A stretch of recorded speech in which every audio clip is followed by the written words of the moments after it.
Polisi membuka kemungkinan ada korban lain selain YTR dalam kasus penyekapan dan penganiayaan yang dilakukan Taufik Hidayat di Kabupaten Bandung. Polda Jawa Barat saat ini aktif menelusuri informasi dari masyarakat yang mengaku pernah mengalami perbuatan serupa.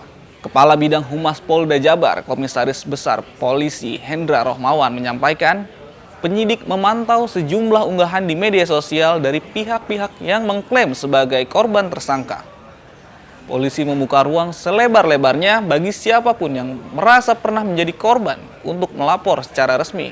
Kami telah sampaikan kepada teman-teman media kemarin bahwa ada postingan-postingan di media sosial ya yang kita terima bahwa itu ada mengaku sebagai korban ya, dan kita lakukan keterbukaan informasi seperti ini. Silakan laporkan kepada kami dan call center kami di kantor di PPAPP di Polda Jabar atau lewat 110 ya, kita buka call centernya dan kami saat ini sudah memonitor di media sosial, namun secara fakta belum ada laporan sampai ke meja kami. Untuk tersangka sudah kita tetapkan tersangka, ketika setelah itu dan kita tetapkan DPO, itu juga sudah ada seperti itu. Sebenarnya masih kita dalami. Masih kita dalami.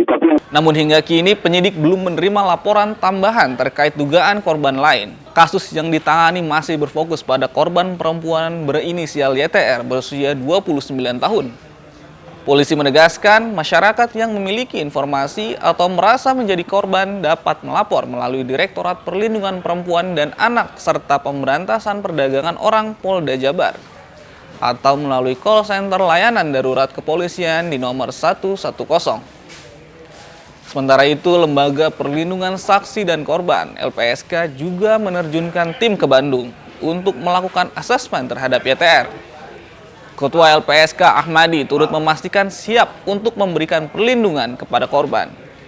LPSK juga siap memberikan perlindungan terhadap korban lain atau bahkan saksi yang terancam jika mengungkap kasus ini.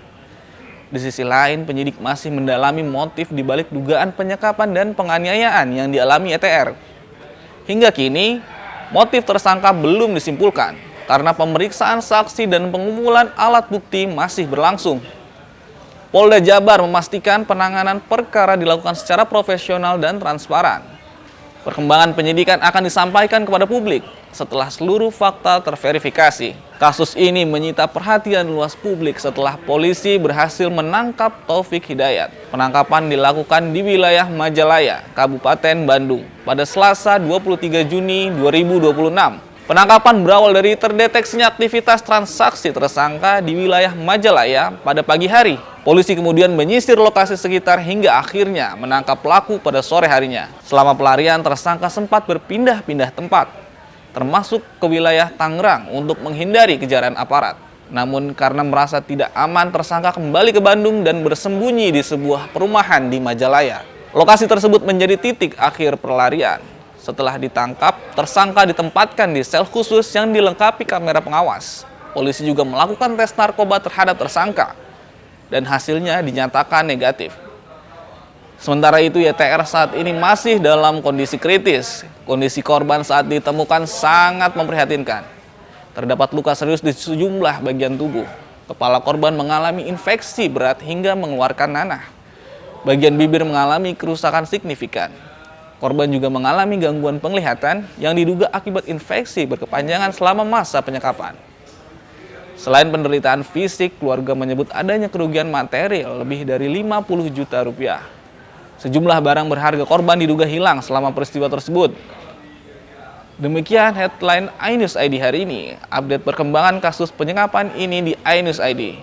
Saya Renaldi Hermawan, sampai jumpa.